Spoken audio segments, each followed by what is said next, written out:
Assalamualaikum warahmatullahi wabarakatuh. Alhamdulillahi rabbil alamin. Wabihi nasta'inu ala umuri dunya waddin. Wassalatu wassalamu ala sayyidina Muhammadin ashrafil anbiya'i wal mursalin wa ala alihi wa ashabihi ajma'in. Amma ba'du fa ya ayyuhal hadiruna wal hadiran wal mustami'una al kiram rahimakumullah. Tengku-tengku, bapak-bapak serta kaum ibu yang berhadir, kaum muslimin muslimat, para pendengar Radio Suara Baitur Rahman, Radio Serambi FM 90,2 dan juga radio-radio swasta lainnya yang turut berpartisipasi, serta Radio Republik Indonesia RRI Banda Aceh, RRI Sabang, Melabuh dan Sibolga yang saya hormati dan dirahmati Allah. Pada malam hari ini saya akan menjawab beberapa surat yang masuk. Andai kata nanti tersisa waktu, akan kita jawab SMS yang ditujukan kepada saya. Surat pertama bertanggal 25 bulan Juni kepada Ustaz Syukri Daud. Pertanyaannya, 1. Saya orang jualan kelontong, di antara barang-barangnya ada saya jual rokok dan minuman-minuman ringan. Ketika bulan puasa, rokok dan minuman saya padok atau saya sembunyikan. Ini bahasa Aceh, saya padok. Maksudnya dibuat tabir, jangan nampak rokok dan minuman. Disembunyikan. Tetapi orang-orang tahu ada rokok dan minuman. Datang orang yang tidak puasa minta beli rokok dan minuman tersebut. Jika saya jual, bagaimana hukumnya? Saya orang muslim dan orang beriman. Pertanyaan kedua, seorang muslim dan seorang beriman tetapi sering berbelanja pada toko orang yang non-muslim. Bagaimana hukumnya? Sekian dari Yahne di Indrapuri. Bukan Nek ini, Yahne yang bertanya. Ya, suami nenek. Entah siapa orangnya Yahne, saya tidak kenal. Maka kita akan menjawab mengingat waktu dengan sekilas. Pertanyaan pertama adalah orang jualan yang bisa dimanfaatkan oleh orang-orang yang tidak berpuasa. Di sini disebut rokok dan minuman ringan. Bukan ini saja, termasuk kuih-kuih dan hal yang lain yang bisa digunakan untuk orang tidak berpuasa untuk mengenyangkan perutnya, menghilangkan haus dahaganya. Apakah boleh kita jual kepada orang tersebut?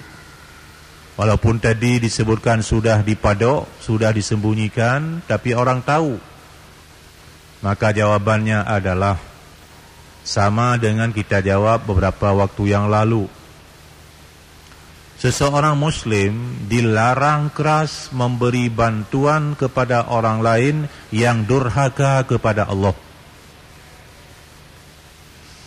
Wala ta'awanu 'alal itsmi wal 'udwan, firman Allah. Jangan sekali-kali Anda turut menolong membantu atas perbuatan dosa dan juga menimbulkan permusuhan sesama muslim. Ini turut membantu orang tidak berpuasa. Berarti perbuatan tadi dilarang. Justru itu dalam bulan Ramadan jam-jam tertentu sebelum pukul 4 sore, jangan kita menjual makanan dan minuman yang bisa membuat orang bisa berbuka puasa.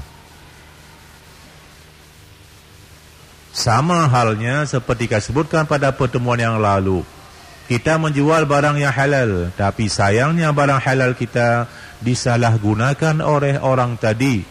Misalkan air nira, sesudah dibeli dijadikan barang yang memabukkan. Kalau kita tahu orang berbuat begitu, haram hukumnya menjual kepada orang yang demikian. Pertanyaan yang kedua adalah seorang muslim yang berbelanja kepada toko kedai orang non-muslim, apa hukumnya?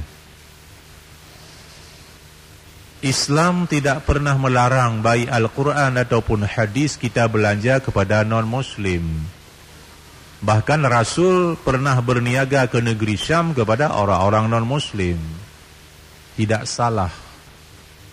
Tetapi andai kata di tempat kita ada orang muslim sendiri sebagai saudara kita seagama yang berjualan, maka lebih bagus, lebih utama kita berbelanja ke toko yang muslim, bukan non-muslim.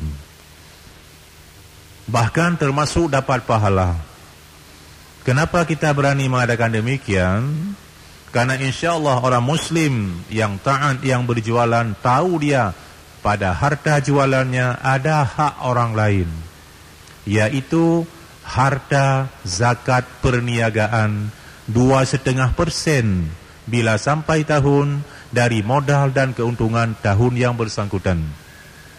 Dan juga orang non-muslim biasanya turut membantu sesama pada hal-hal tertentu. Sedangkan yang non-muslim tadi, mereka tidak ada kewajiban zakat pada mereka, karena mereka non-muslim, tidak wajib. Sekali lagi, oleh karena itu, lebih baik kita serukan, andai kata ada orang muslim yang jualan, lebih baik, lebih afdol kita berbelanja pada toko-toko yang menjualnya itu adalah orang muslim itu sendiri. Demikian kita jawab kepada yang bertanya Yahne di Indrapuri. Semoga Yahne pada malam hari ini mendengarnya. Surat yang kedua bertanggal 27 bulan Juni, kepada Ustaz Syukri Daud, penceramah malam Rabu Masjid Raya Baitur Rahman. Sesudah salam, dengan nama Allah yang Maha Pengasih Maha Penyayang, di sini ingin saya kemukakan dalam beberapa hal yang mau nantinya dapat Ustaz jelaskan dan menjelaskan agar supaya dalam menjalankan puasa itu tidak terikat sekali, walau dalam surah Al-Baqarah juz ke-1 awal Quran besar, Quran tidak ada besar, tidak ada kecil, Quran sama, mungkin cetakannya itu. Orang menyebutkan Quran kecil, Quran besar, seolah-olah ada Quran kecil, Quran besar. Tidak ada. Quran itu adalah kalamullah yang diturunkan sebanyak 30 juz, sebanyak 114 surat. Cuma sering di kampung disebut surat Quran kecil, juz amma. Itu satu juz saja dari Quran. Jangan salah mengerti. Di situ dinyatakan bahawa mendirikan solat, membayar zakat, berpuasa dalam bulan Ramadan. Yang ingin saya tanyakan, dalam usia saya yang sudah mencapai 74 tahun ini, alhamdulillah 10 tahun Tuhan dari saya orang bertanya ini, apakah kalau sekiranya di dalam bulan Ramadan sedang menjalani ibadah puasa dengan tidak sadar dalam melakukan solat fardu berjamaah, saya jatuh pingsan ke belakang dan tidak sadarkan diri. Seterusnya selesai para jamaah siap solat fardu, sebahagiannya menolong angkat saya ke belakang dan memberi minuman. Yang saya ingin tanyakan pada Bapak, kalau sekiranya terjadi yang pertama, apakah puasa saya bisa diteruskan sampai waktu berbuka, sedangkan saya telah diberi minuman tadi? Bagaimana pula dengan puasa saya tersebut dan lain-lain? Inilah yang dapat saya sampaikan kepada Bapak. Terima kasih atas jawabannya. Amin ya rabbal alamin. Desa Lambu dari Ismail Jais. Nah, ini pertanyaan dari orang yang sudah berumur 74 tahun. Yang beliau mungkin sering sakit-sakit. Kapan-kapan jatuh pingsan, maklum orang sudah berumur 74 tahun. Kita yang 50-an pun, 60-an pun macam penyakit diserang sekarang ini. Pertama saya jawab kepada Bapak bahwa kepada orang yang sudah lanjut umur, Syekhun Kabir bahasa Arab, kalau uzur berpuasa, tidak mampu berpuasa, dibenarkan tidak berpuasa, dengan catatan harus membayar fidyahnya. Tiap hari tidak puasa 1 mud makanan pokok. 1 mud bukan kaleng susu, tetapi hampir 3 kaleng susu. Kita genapkan saja 3 kaleng susu 1 hari. Kita bayar kepada fakir miskin. Nah, disebutkan itu dalam firman Allah Subhanahu wa taala, wa 'alal ladzina yutiqunahu fidyatun ta'amu miskin. Orang-orang yang tidak mampu lagi berpuasa, maka kewajibannya membayar fidyah kepada kaum miskin, fakir miskin. Demikian jawabannya pertama. Tetapi kalau mampu, maka sungguh baik dia berpuasa. Tetapi mungkin sedang berpuasa jatuh pingsan macam tadi, bagaimana hukumnya? Jawabannya adalah orang yang jatuh pingsan itu hilang akal. Jelas demikian, orang mabuk hilang akal, jatuh pingsan, pitam itu hilang akal. Agama Allah wajibkan kepada orang berakal. Dengan demikian tidak berakal lagi, batallah puasa orang demikian. Jadi orang pingsan tadi puasanya tidak ada lagi, sudah batal. Apalagi diberikan minum untuk menyadarkannya, menyehatkannya, biasa dengan kopi panas mungkin demikian.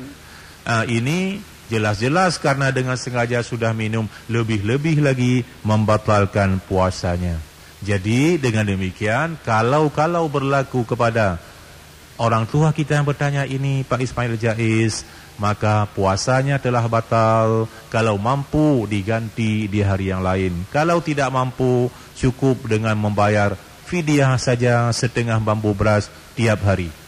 Demikian kita jawab.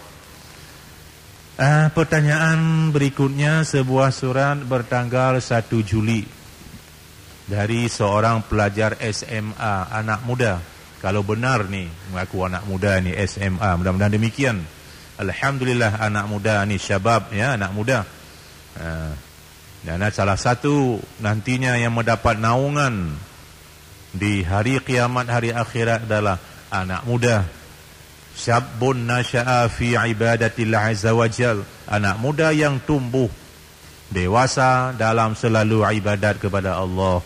Banyak anak muda yang lupa pada Allah. Alhamdulillah, mudah-mudahan anak muda ini anak yang taat pada Allah. Wanita sebagai anak muda yang soleh.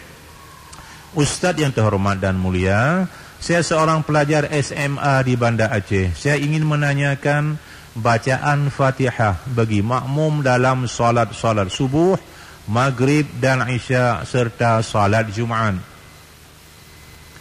Pertanyaannya, apa hukumnya bila makmum membaca Fatihah sedang imam membacanya, ya, dan makmum tidak diam dan menyimak bacaan imam?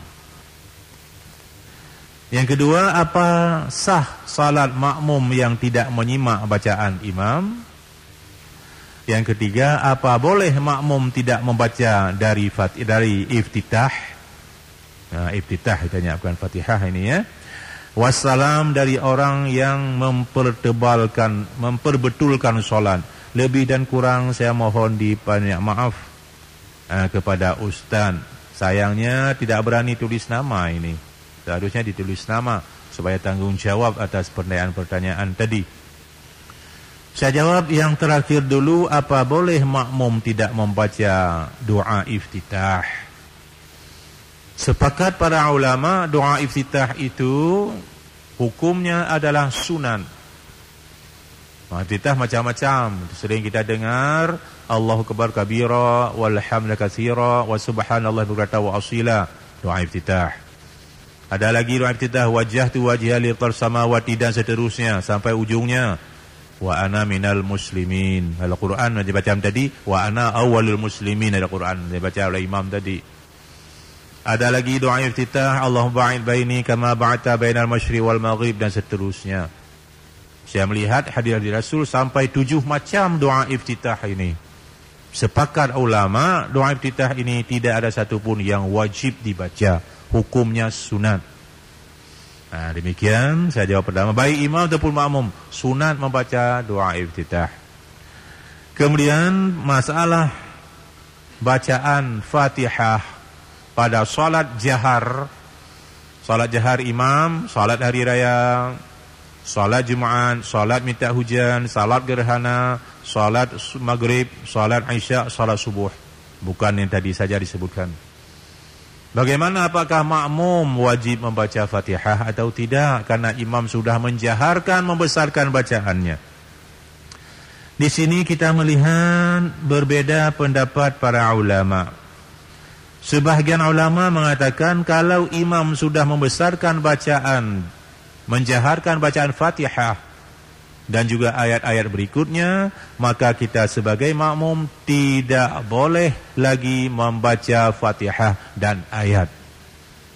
Cukup dengan bacaan imam saja, kita hanya mendengar saja. Alasan ulama mengatakan demikian adalah yang pertama, firman Allah dalam surah Al-A'raf ayat 204, idza quri'al Qur'anu fastami'u lahu wa ansitu la'allakum turhamun. Apabila dibacakan Al-Quran oleh seseorang, dengarlah oleh anda, berdiam dirilah, mudah-mudahan anda mendapat rahmat.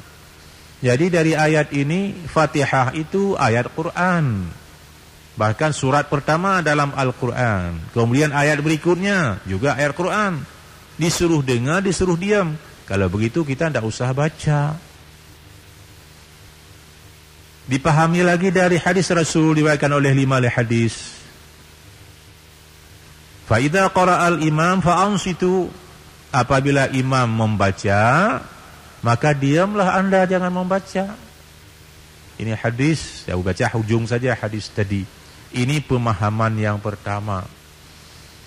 Tetapi sebahagian besar ulama yang lain termasuk mazhab Syafi'i rahimahullah menyebutkan walaupun imam sudah membaca Fatihah, kita makmum wajib membaca Fatihah.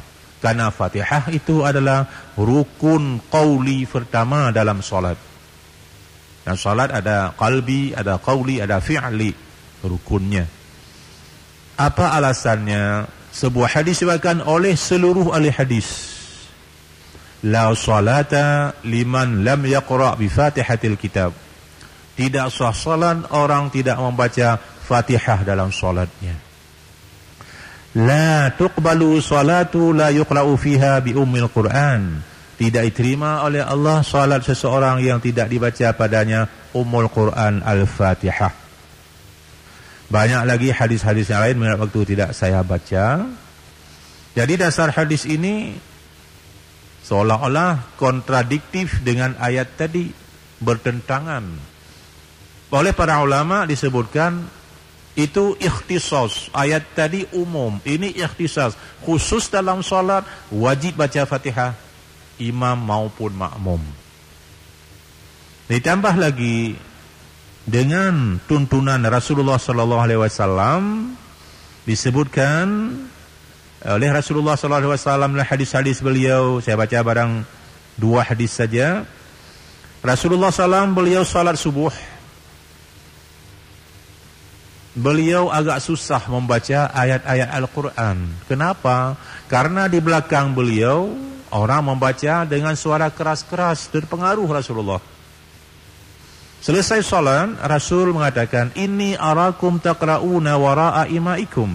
Saya tadi mendengar Anda membaca sesuatu di belakang imam Anda, di belakang saya. Benar ya Rasulullah. Nah, lalu Rasul menyebutkan, "La taf'alu illa bi ummil Qur'an." Jangan Anda berbuat itu lagi kecuali membaca Fatihah. Fa innahu la salata liman lam yaqra' biha. Karena tidak sah salat orang yang tidak membacanya. Satu hadis lagi saya baca diriwayatkan oleh Abu Daud. Fala taqra'u bi syai'in minal Qur'an idza jahatu bih illa bi ummil Qur'an. Jangan Anda membaca sesuatu dari ayat Al-Quran kalau saya menjaharkan, membesarkan suara saya dalam salat, kecuali membaca Ummul Quran, membaca Fatihah. Nah, jadi dasar hadis tadi berarti walaupun imam sudah membaca Fatihah, kita pun tetap disuruh sebagai rukun qauli utama membaca Fatihah. Tapi bacaan kita tidak keras-keras. Timbul pertanyaan adalah kapan kita membacanya. Kalau pendapat Syafi'i itu sehabis imam membaca Fatihah, diberi kesempatan beberapa saat kepada imam untuk membaca Fatihah, tidak baca ayat dulu oleh imam. Nah, tetapi kalau kita mengacu kepada hadis Nabi, Nabi tidak pernah diam lama sehabis Fatihah. Beliau sekedar tarik nafas satu dua nafas supaya sebagai sakdah memisahkan Fatihah yang wajib dengan ayat sesudahnya hukumnya sunat, jangan bercampur baur. Ini hadis Rasul berbuat demikian. Maka kita melihat sementara tempat ada yang di kampung-kampung nunggu sebentar. Tapi di masjid-masjid di kota termasuk Masjid Baitur Rahman kita melihat tidak ditunggu, hanya sekedar nafas dua imam.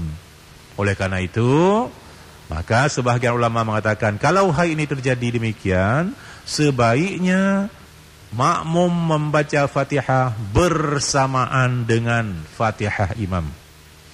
Imam membaca basmalah, kita basmalah, akhirnya ayat terakhir waladhdallin, kita pun waladhdallin, amin sekali saja, tidak ulang-ulang aminnya. Ini sungguh baik kalau kita berbuat demikian. Maka bagaimana kalau hadis tadi fa idza qara'a fa'ansitu, apabila imam membaca maka Anda diam. Qara'a di situ tidak disebut qara'a Fatihah. Sifatnya umum juga. Boleh jadi qara'al ayah ba'dal Fatihah, yaitu membaca ayat sudah Fatihah, kita wajib diam. Nah, ini pengertian pendapat berapa ulama, dua pendapat ulama dalam soal membaca Fatihah dalam salat yang jahar. Demikian kita jawab pertanyaan dari anak kita SMA, salah satu SMA Banda Aceh. Kemudian kita lanjutkan dengan SMS yang masuk. SMS yang ke 1358. Apa itu puasa putih? Tanggal berapa kita puasa putih dan bagaimana niatnya? Terima kasih atas jawabannya. Istilah fiqh disebut puasa ayyamul bid, puasa hari-hari putih. Puasa hari-hari putih adalah puasa bulan di langit, yaitu hari ke-13, hari ke-14, hari ke-15 bulan di langit, bulan terang. Esoknya kita berpuasa, sunat hukumnya. Niatnya adalah niat saja puasa sunat. Saya berniat puasa sunat esok hari karena Allah Ta'ala. Cukup dengan demikian. Alasannya sebuah hadis diriwayatkan Imam Ahmad dan Nasa'i dari Abu Dzar Al-Ghifari. Disebutkan Rasulullah pernah memberi suatu tuntunan tausiah kepada Abu Dzar. Ya Aba Dzarrin, wahai Abu Dzar, idza sumta minasyahri thalathah, apabila Anda ingin puasa tiap bulan selama 3 hari, fasum salata asyarah wa arba'a asyarah wa khamsa asyarah, maka puasalah oleh Anda pada tanggal 13, pada tanggal 14 dan tanggal 15 bulan Qamariyah. Ini dasar hadis dari Rasulullah sallallahu alaihi wasallam. Di samping juga sangat dituntut kita puasa Senin Khamis. Nah, demikian. Berikutnya saya mau sesuatu. Saya mau tanya sesuatu. Apakah ada malam-malam yang tidak baik kita melakukan hubungan khusus? Saya robah kalimatnya ini, ya. Mudah-mudahan dapat dipahami, ini pertanyaan orang dewasa, ya. Saya robah, jangan vulgar sekali kalimatnya. Apakah ada malam-malam yang tidak baik kita melakukan hubungan khusus? Ada yang bilang malam Rabu dan malam Sabtu tidak baik. Apa betul begitu, Ustaz? Nah, ini pertanyaan. Tapi untuk ilmu kita semua, ya, kita tidak boleh sembunyi-sembunyi soal hukum. Nah, kita mengacu kepada firman Allah Subhanahu wa taala dalam Al-Qur'an Al-Karim. Yang pertama dalam surat Baqarah 222. Yas'alunaka 'anil mahid qul huwa adza fa'tazilun nisaa fil mahid fala taqrabuhunna hatta yathurn. Mereka bertanya kepada Muhammad tentang masa-masa haid, wanita yang sedang haid. Katakanlah, beri jawaban bahwa haid itu merupakan darah penyakit. Haid itu menurut para dokter berasal dari ovum yang tidak terjadi pembuahan di dalam uterus rahim wanita. Dia itu akhirnya rusak dan terjadi radang pendarahan di sekeliling dinding rahim. Itulah yang keluar pada wanita tiap bulan kalau tidak terjadi pembuahan. Tidak ketemu dengan ovum. Itu darah penyakit. Kemudian disebutkan fa'tazilun nisaa fil mahid. Jauhi olehmu, jangan dekat istrimu dalam keadaan haid. Tidak dekat di sini maksudnya, maaf, tidak melakukan hubungan khusus. Haram hukumnya seorang suami melakukan hubungan khusus dengan istri yang haid, dengan istri yang nifas habis bersalin postpartum, sehabis masa darahnya habis. Itu harus diingat betul, terutama anak-anak muda yang belum rumah tangga. Haram hukumnya, dosa besar. Fala taqrabuhunna hatta yathurn. Jangan dekati istrimu yang sedang haid tadi sehingga mereka suci. Habis haidnya, lebih bagus habis mandinya, baru dibenarkan mendekatinya kembali. Ini tuntunan yang pertama. Kemudian ditanya masa-masa boleh, masa tidak tadi. Maka kita mengacu lagi firman Allah Al-Baqarah 223. Kita kutip ujungnya saja. Nisa'ukum harthul lakum fa'tu harthakum anna syi'tum. Istrimu itu adalah sawah ladangmu, tempat kamu bercocok tanam. Jadi istri diibaratkan oleh Allah sebagai sawah ladang, tempat bercocok tanam. Ya, tempat melahirkan anak manusia. Fa'tu harthakum anna syi'tum. Datanglah kamu bersawah ladang kapan saja kamu sukai, kamu kehendaki, tidak ada larangan. Kecuali waktu sedang menstruasi, sedang postpartum, sedang haid, ya, mens, dan sedang nifas yang tidak boleh. Jadi kalau kita mengacu pada ayat tadi, tidak ada larangan di dalam Islam. Semua baik, paling baik ya Jumat. Ini lain cerita, karena sebaik-baik hari adalah hari Jumat. Jadi yang lain tidak ada disebut makruh, tidak ada disebut yang tidak baik. Demikian kita jawab dasar ayat suci Al-Quranul Karim. Siapa mau bantah ayat Al-Quran? Berikutnya adalah, apakah orang bunuh diri perlu disolatkan? Apakah azan dikuburkan? Apakah azan di kuburan pernah diberi contoh oleh Rasulullah? Pertanyaan dari Jantoy. Di Jantoy ini. Pertama, orang bunuh diri apakah perlu disolatkan? Kita bertanya dulu, apakah orang bunuh diri ini betul-betul dia masih Muslim? Ataukah memangnya bunuh diri sudah murtad dia, sudah keluar dari Islam baru bunuh diri? Ini jelas tidak disolatkan, sudah masuk agama lain dari solatkan. Tetapi kalau orang tadi walaupun sudah bunuh diri tapi tetap mengaku dia tetap muslim, tetap dia itu mukmin, berarti dia telah berbuat dosa yang paling besar mendahului takdir Allah.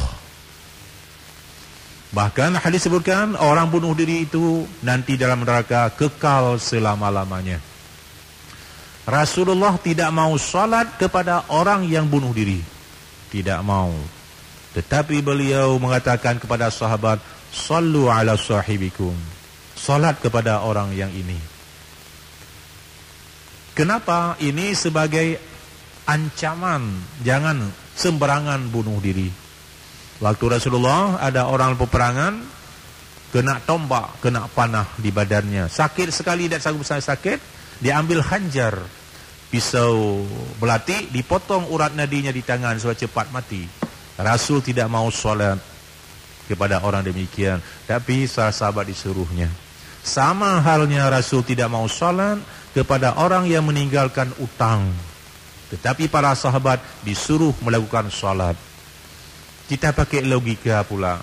Orang yang sedikit dosanya, seorang ulama besar, hatta Rasul sendiri yang tidak punya dosa diampuni Allah dosanya yang lalu dan yang masa sekarang yang akan datang, tapi disolat jenazahnya beberapa kali oleh kaum muslimin.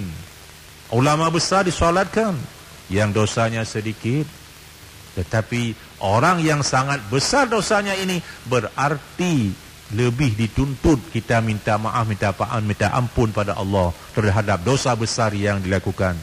Terserah kepada Allah mau diampuni atau tidak, itu hak prerogatif Allah Subhanahu wa taala sendiri. Jadi orang bunuh diri tetap disolatkan selama dia masih mengaku la ilaha illallah Muhammadur Rasulullah. Yang kedua, masalah azan di kuburan. Ini sudah pernah berapa kali timbul pertanyaan ini. Sepanjang pengetahuan saya, dan memang kalau kita cari pun hadis tidak ada. Perintah azan dalam Islam pada dua tempat. Pertama adalah waktu tiba waktu salat, 5 waktu, termasuk salat Jumat. Yang kedua adalah bila kelahiran anak, baik laki dan perempuan sama saja. Selain itu tidak ada tuntunan Rasulullah untuk azan. Tak usah dicari, tidak akan ketemu. Gerhana tidak ada diazankan. Rasul tidak pernah gerhana pada salat gerhana. Demikian kita jawab terus, tak usah kita cari hadis, tak akan ketemu. Jadi yang lakukan itu juga tak pedoman pada Rasulullah. Demikian termasuk pada salat Aid tidak ada azan pada salat Aid, tidak ada pedoman dari Rasulullah sallallahu alaihi wasallam. Demikian saya jawab pertanyaan dari Janto. Berikutnya adalah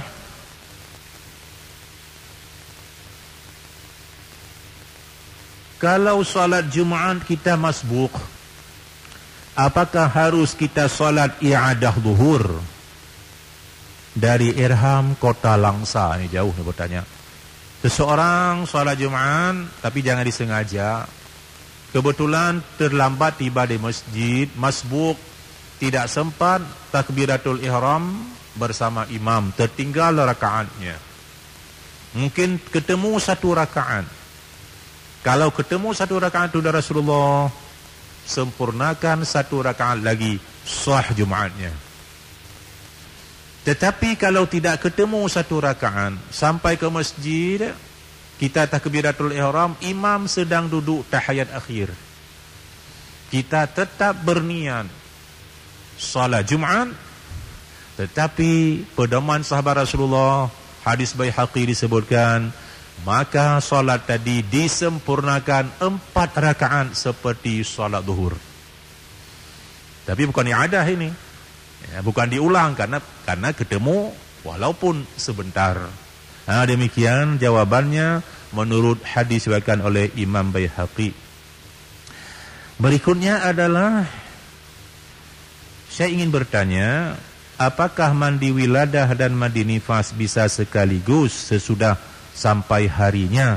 Ataupun mandi wiladah dulu, karena saya pernah mendengar dari ustaz lain, katanya kalau baru siap melahirkan harus mandi wiladah dulu. Ada lagi yang mengatakan tidak boleh mandi wiladah di atas darah nifas. Ada lagi pendapat mandi setelah sampai hari saja. Apakah mandi tersebut boleh disiram oleh orang lain? Nah, ini pertanyaan. Ini sudah pernah juga kita jawab, teringat saya. Mandi wiladah hanya dikenal di dalam mazhab Syafi'i. Tidak ada di dalam mazhab yang lain.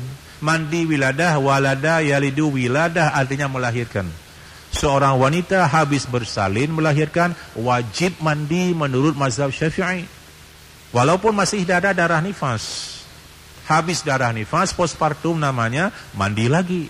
Berarti orang melahirkan 2 kali mandi menurut mazhab Syafi'i. Alasannya tidak ada dalil. Ayat dan hadis tidak ada, tapi dipakai hukum analogi, hukum qiyas. Di mana diqiyaskan, salah satu yang mewajibkan mandi adalah keluar sperma, keluar mani. Janin anak manusia yang baru lahir berasal dari mani dan ovum menjadi anak manusia. Keluar mani, wajib mandi. Kalau begitu, karena anak berasal dari mani, wajib mandi juga. Nah, ini hukum analogi, supaya tahu di mana pendapat Imam Asy-Syafi'i rahimahullah. Nah, jadi dalam hal ini, kalau kita mandi, saya lihat sangat segar, bagus sekali. Wanita bersalin itu penuh susah payah. Orang Aceh mengatakan urang melahirkan lagi nyawang bak ujung hidung katanya. Antara hidup dengan mati. Habis bersalin, lemas pula, keringatan penuh badan, dimandikan segar. Alhamdulillah, bagus. Tapi tidak dimandikan pun, karena tidak ada dalil yang jelas tadi, apalagi kalau dimandikan tidak ada manfaatnya untuk salat, zikir dan sebagainya karena masih berdarah, maka dibenarkan mandi sekaligus. Dan mandi ini diharapkan mandi sendiri, tidak usahlah disiram oleh orang lain. Ya, mandi sendiri lebih bagus, kecuali dalam kita lemah, lesu, sakit, itu boleh dimandikan oleh orang lain. Seperti kita wuduk, mampu wuduk sendiri, makruh hukumnya diwudukkan oleh orang lain. Termasuk dituangkan oleh orang lain, makruh kalau kita mampu. Demikian juga dengan mandi. Jadi, kalau istilah mandi 44, ini bukan syariat, tapi adat di Aceh. Bukan syariat. Yang syariat, kapan habis nifas, wajib mandi. Solat dengan Allah Subhanahu Wa Taala. Demikian kita jawab. Beri dari Sri di Sabang ni bertanya ini. Berikutnya adalah, apa hukumnya jual beli tai lembu untuk kita jadikan pupuk? Publo lembu, bahasa Aceh. Hukum dah publo lembu, jid ke bahasa Aceh, baja, pupuk baja, nak boleh. Terima kasih atas jawabannya. Nah, ini susah saya menjawab ini. Iya, publo lembu ke pupuk bunga macam-macam sayur, apa hukumnya? Kita menemukan sebuah hadis Rasulullah sallallahu alaihi wasallam diriwayatkan oleh Ibnu Syaibah, innallaha idza harrama syai'an harrama samanahu. Sesungguhnya Allah Subhanahu wa taala apabila mengharamkan sesuatu, diharam pula harganya. Tai lembu najis, tidak boleh kita makan, tidak boleh. Kita yang kena pada badan pun harus dicuci, dia barang najis. Maka barang najis kalau begitu tidak boleh diperjualbelikan. Darah barang najis, jual darah tidak dibenarkan. Itulah disebut donor, menyumbang darah. Tidak ada istilah jual darah. Cuman kita berikan sekedar menambah gizi kembali kepada orang yang memberi darah pada kita. Darah dikeluarkan sekian ratus cc, jangan dia nanti turut sakit. Jadi bukan istilah jual. Maka para ulama mengatakan, kalau ada terjadi demikian, kalau tidak diberi sekedar jerih payah, tidak ada lagi orang bawa tai lembu pada kita. Jadi jangan istilah dijual, diperhitungkan capek dia membawa sekian keranjang. Berapa yang wajar kita berikan jerih payah kepada kita, bukan kita beli. jerih payah kerja dia. Kalau demikian, apalagi dalam mazhab Hanafi, dibenarkan. Jadi jangan istilah menjual tai lembu. Demikian istilahnya. Ya, kita lanjut, menarik ini. Khatib jino ceramah dile uro Jum'an. Kemudian baru khutbah. Katanya khutbah dengan bahasa lain selain bahasa Arab tidak sah. Pena dasar hukum? Ini pertanyaan. Kita lihat di kota pun sudah ada demikian. Dulu di kampung-kampung, khatib pada hari Jumaat itu naik, Assalamualaikum, Alhamdulillah, Rasulullah, terus ceramah, pidato. Ada yang namanya khutbah iftitah. Kemudian dia ulang lagi, Alhamdulillah, dan seterusnya. Pena dasar hukum? Ini pertanyaan. Kalau itu ditanya, saya jawab terus. Rasulullah tidak pernah berbuat begitu. Rasulullah hanya sekali khutbah pertama, sekali khutbah kedua. Tak pernah ulang-ulang khutbah Rasulullah. Tetapi sebahagian ulama mengatakan khutbah Rasulullah di dalam bahasa Arab. Bukan bahasa Indonesia, bukan bahasa Aceh. Oleh karena itu, khutbah mesti bahasa Arab. Yang tadi pidato adalah bahasa Indonesia, bahasa Aceh. Oleh karena itu, yang tadi tidak dianggap khutbah. Maka yang dianggap khutbah adalah dalam bahasa Arab. Ini permasalahan sampai kiamat tidak selesai. Cuma kalau tanya pada saya, tidak perlu diributkan.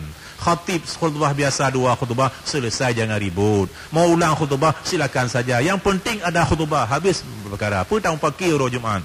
Tahu pakai, kami tahu orangnya hana tim temayang Jumaat, temayang. Itu yang penting. Nyom dawa mirah mata-mata gede. Ini. Masya Allah. Ini yang perlu kita jelaskan. Baik. Apabila kita salat membaca ayat yang sama pada rakaat pertama dan rakaat kedua. Maksudnya habis Fatihah, rakaat pertama baca ayat A. Kemudian bangun rakaat kedua, habis Fatihah baca ayat A juga. Bukan ayat yang lain, itu maksudnya. Apakah bisa atau tidak? Ini pertanyaan. Habis rakaat pertama, Qul huwallahu ahad yang mampu. Rakaat kedua, Qul huwallahu ahad syid. Lain jahana jud, wujud atau Tuhan. Ini. Di segi hukum, karena ayat tadi hukumnya sunat kita baca, sah-sah saja, tidak ada masalah. Tetapi kalau kita melihat kepada salat Rasulullah, ya, Rasulullah beliau habis setiap rakaat tadi membaca ayat yang berbeda. Hanya sekali saja dalam kehidupan Rasulullah, dalam salat subuh, beliau membaca ayat yang sama pada rakaat kedua dengan ayat yang kedua. Pada rakaat pertama dan ayat kedua sama dibaca Rasulullah, yaitu surat Zalzalah. Idza zulzilatil ardu zilzalaha. Rakaat pertama itu dibaca, rakaat kedua itu dibaca. Sehingga perawi hadis menyebutkan, saya tidak tahu apakah Rasul lupa atau beliau sengaja. Karena tidak pernah ada yang tanya kepada Rasulullah. Saya yakin ya kita lebih condong mungkin Rasul lupa. Kalau tidak, beliau selama yang lain tidak pernah. Hanya salat subuh itu saja yang beliau lakukan. Yang perlu pengetahuan kita, sah kalau terjadi demikian. Ini demikian jawabannya.